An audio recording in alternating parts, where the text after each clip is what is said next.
नाज़रीन, आवाज़ न्यूज़ जी ख़ुसूसी reporting team Khairpur ज़िले के अहम शहर ठरी मीरवा जो दौरो कयो आहे। उते छा सूरत-हाल आहे ॿुधाए रहियो आहे इरफान अली बुघियो।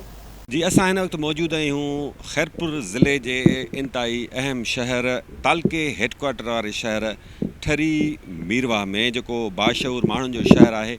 पर वॾे अफ़सोस सां तव्हांखे ॿुधाइणो पवे थो त गुज़िरियल हिकु महीने खां हिन वक्त ताईं भी शहर जो 50 खां 70 सैकड़ो शहर पानी हेठि आहे, जेको कंहिं सिम नालो टुटण सबबु नाहे ॿुॾो, का कंहिं वाह के घारो लगण सबबु नाहे ॿुॾो, ही बरसाती पानी आहे। तव्हां ॾिसी सघो था शहर जा जेके सरकारी इदारा आहिनि, जंहिंमें 2 वॾा स्कूल्स आहिनि, कॉलेज आहे, ॿियूं सरकारी इमारतूं आहिनि, उहे पानी हेठि आयल आहिनि।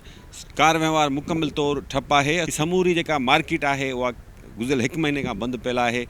हिते जा जेके रहवासी आहिनि, जिन जा घर ॿुॾल आहिनि, उहे दरबदरी वारी ज़िंदगी गुज़ारण ते मजबूर आहिनि। तव्हां ॾिसी सघो था त वीचारा कीअं माण्हू पंहिंजनि कमनि कारनि सांगे शहर में वञनि था, या जिन जेके माण्हू अञा घरनि में मौजूद आहिनि, उहे हिन क़िस्म जे अज़ाब वारी ज़िंदगी गुज़ारण ते मजबूर आहिनि। असांजो हितां जो रिपोर्टर आहे इलाही बख़्श शर, उन सां ॻाल्हि ॿोल कयूं था, हू वधीक सूरत हाल ॿुधाईंदो।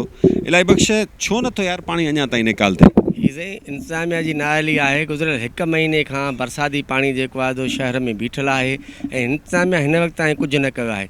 किरोड़नि जा बिल त कूड़ा कढिया था वञनि, मगर हिते पानी कढण लाइ कोई जेको हिन जो निज़ाम न आहे।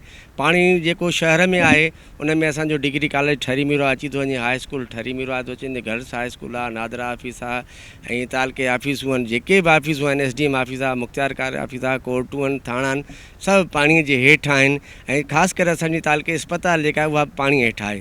ठरी मीरवा शहर तालके हेडक्वार्टर वारो शहर आहे। इंतज़ामिया कॾहिं हिन शहर के पाणीअ खां आजो कराईंदी, ऐं हितां जे 1 लख खां वधीक जेका आबादी आहे उन जी ज़िंदगी कॾहिं बहाल थींदी, इन सवाल जे जवाब जी ॻोल्हा में असां पहुता आहियूं। उमेद कयूं था त सिंध वासियुनि खे, खैरपुर ज़िले जे रहवासियुनि खे, ऐं ठरी मीरवा जे वासियुनि खे इन सवाल जो जल्द जवाब मिलंदो।